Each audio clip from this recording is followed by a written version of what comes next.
सभी को जय हिंद दोस्तों। आप सभी का हार्दिक स्वागत है जय हिंद रिएक्शंस पे। आशा करता हूँ कि आप सभी लोग बहुत अच्छे होंगे। तो आज हम आपके लिए इम्पोर्टेंट और एक बहुत ही इंटरेस्टिंग वीडियो लेकर आए जिसमें आप देखेंगे पाकिस्तान के मशहूर पत्रकार आरजू काज़मी का मजेदार रिएक्शन और इंटरव्यू जो कि वो देंगी भारत के मशहूर प्रोफेसर और geopolitical expert doctor Abhishek Mishra को। तो ये वीडियो काफी इंटरेस्टिंग होगी, आपको बहुत कुछ जानने को मिलेगा। और ये वीडियो का सेकंड पार्ट है। फर्स्ट पार्ट ऑलरेडी हम आपके लिए चैनल पर डाल चुके हैं, जिसे आप लोगों ने बहुत ज्यादा प्यार दिया था थ्रू मैसेजेस और कमेंट्स। तो इसे भी अंत तक देखें और चैनल पर नए हैं तो चैनल को सब्सक्राइब कर दें। तो चलिए पहले ये वीडियो देखते हैं और अंत में इसके बारे में बात करेंगे। जय हिंद, जय भारत। तो जी एक गंभीर प्रश्न है कि आपके जो ख्वाजा आसिफ साहब हैं, जो आपके डिफेंस मिनिस्टर हैं, मनोज सिंह नेगी जी का क्वेश्चन मुझे बहुत अच्छा लगा। मैं ख्वाजा आसिफ से पे आऊँ उसके पहले इनका एक क्वेश्चन लेते हैं कि पाकिस्तान के लोगों को इंडिया से कहा है कि आप 24 घंटे के अंदर 48 घंटे के अंदर छोड़ दें। हालांकि डेडलाइन तो पास हो चुका है, पर भी अभी बहुत से लोग नहीं गए हैं और ये भी सूचनाएं आ रही हैं कि लोग अटारी बॉर्डर पे या दूसरे बॉर्डर पे पाकिस्तानी पासपोर्ट के साथ खड़े हुए, पाकिस्तान उनको अंदर नहीं ले रहा। इसके बारे में आप कुछ बताएंगे? सर, मैंने भी ये न्यूज़ देखी है और मेरे ख्याल से कुछ प्रोसेस चल रहा होगा, इसलिए कि ये कोई कारगिल वॉर की तरह के तो सिचुएशन है नहीं कि ये मना कर देंगे कि नहीं ये तो हमारे लोग हैं ही नहीं। जो कारगिल वॉर में हुआ था ना कि डेड बॉडीज नहीं ली गई थी, और जब मैंने एक साहब से पूछा था अपने शो में, तो वो कहने लगे कि हमें कंफर्म नहीं हो रहा था कौन है कौन नहीं। तो यहाँ पे तो वो बात नहीं है। लोगों के पास पासपोर्ट्स हैं और वीजा है और सब कुछ है, तो डॉक्यूमेंट्स हैं, मतलब ट्रेवल डॉक्यूमेंट्स हैं और वैलिड है।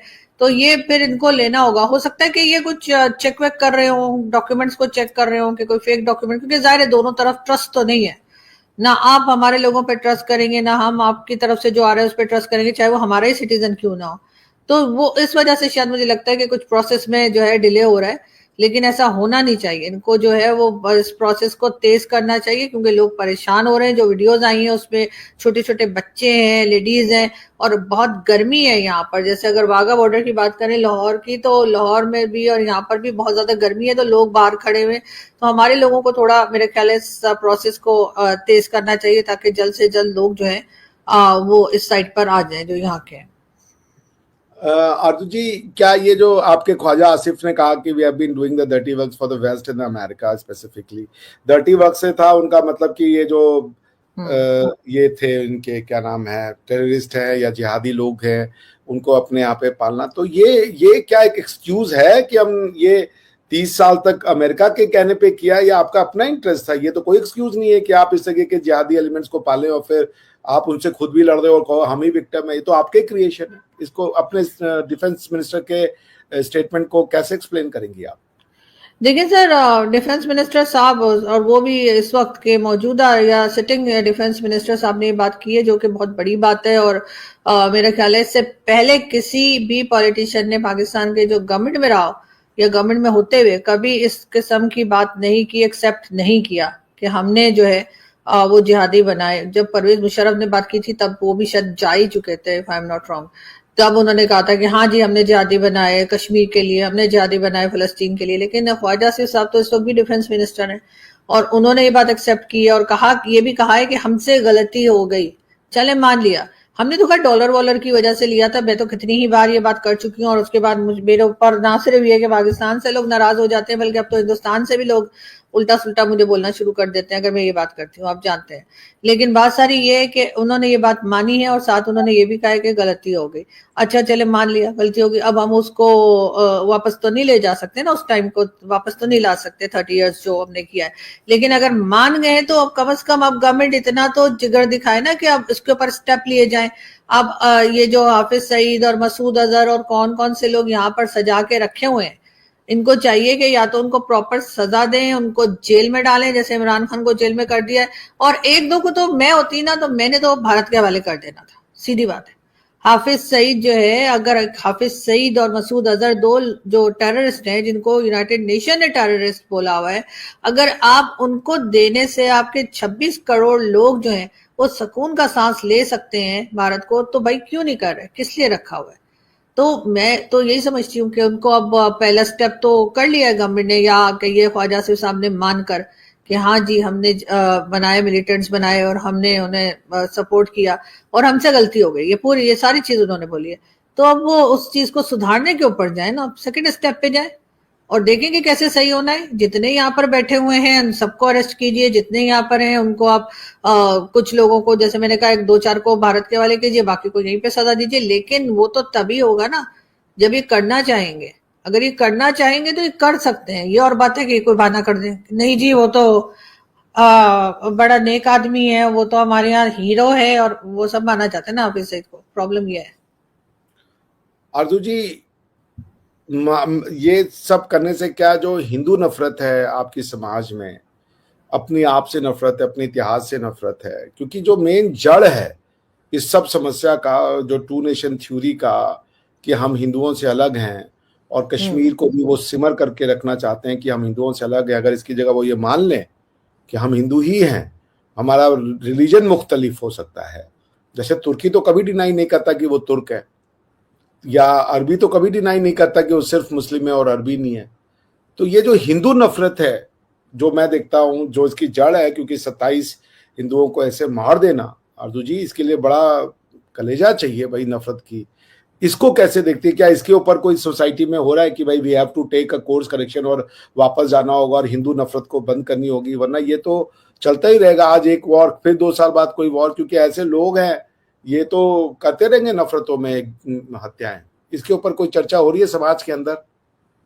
नहीं, इसके ऊपर कोई बात नहीं हो रही, कोई खास बात नहीं हो रही। थोड़ी बहुत शायद हो रही हो, कहीं मैं ये नहीं कहूंगी कि कोई भी नहीं कर रहा, हो सकता है कुछ लोग कर रहे हो। लेकिन लोगों के इतने साल में, 77 ईयर्स में लोगों के जहनों में जो जहर भर दिया गया है, वो निकालना आसान काम नहीं है। हम लोग ना दोगले लोग हैं, हमारे 2-2 फेस हैं, हमारे 2-2 पर्सनालिटीज हैं। एक तरफ कोई और बात करेंगे, दूसरी तरफ कुछ और कहेंगे, पलटते ही अगले को बुरा भला कहना शुरू कर देंगे, जो मदद करेगा सबसे पहले उसी को डसेंगे। तो ये वाली सोसाइटी हमने बनाई है, और ऐसे में हम ही सुपीरियर हैं। मैं हूं, मुझसे आगे कोई नहीं, मैं हूं, मेरे बाद कोई मुझसे बेहतर नहीं हो सकता, मेरा रिलीजन सबसे बेस्ट है, मेरी कंट्री सबसे बेस्ट है, मैं खुद सबसे अच्छी।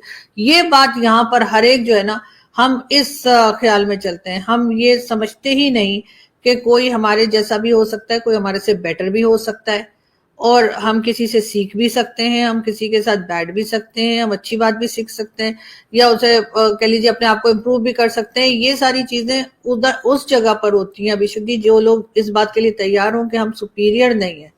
अगर हम अपने आप को सुपीरियर मानते हैं, हमारा ये कहना कि हम जन्नत में जाएंगे, हमारे सिवा कोई जन्नत में जाएगा ही नहीं, चाहे वो जितने मर्जी काम कर ले अच्छे। मेरे कई लोगों से यहाँ पर डिबेट हुई पाकिस्तान में, मतलब जैसे मिलने जुलने वालों में, मैंने कहा भाई अगर किसी ने बहुत अच्छा काम किया, ठीक है, सारी जिंदगी, मैंने बल्कि वो मौलाना साहब से भी पूछा था, तो तब भी वो जन्नत में नहीं जाएगा सिर्फ इस वजह से कि वो मुस्लिम नहीं है। वो कहते हैं हाँ ऐसा ही होगा। तो भाई फिर ये क्या बात हुई है?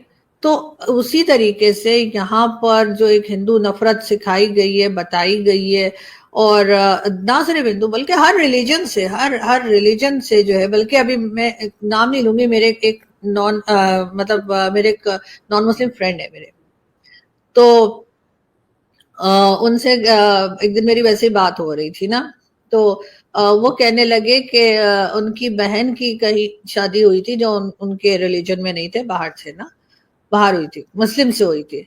तो उन्होंने कहा कि उसके बाद कुछ साल के बाद डिवोर्स हो गई। तो उन्होंने कहा कि उसके बाद उनके अपने रिलीजन में, मैं उनका रिलीजन भी मेंशन नहीं करूंगी, हाँ, उनके अपने रिलीजन में उनकी बहन को रिश्ता नहीं हो रहा था। तो वो, क्योंकि वो लोग कह रहे थे कि ये नापाक होकर आई है। तो मैं बहुत हंसी उनके सामने बैठकर, मैंने कहा बहुत मजा आया मुझे ये सुनकर, इसलिए कि ये बातें वो है जो मुसलमान करते हैं।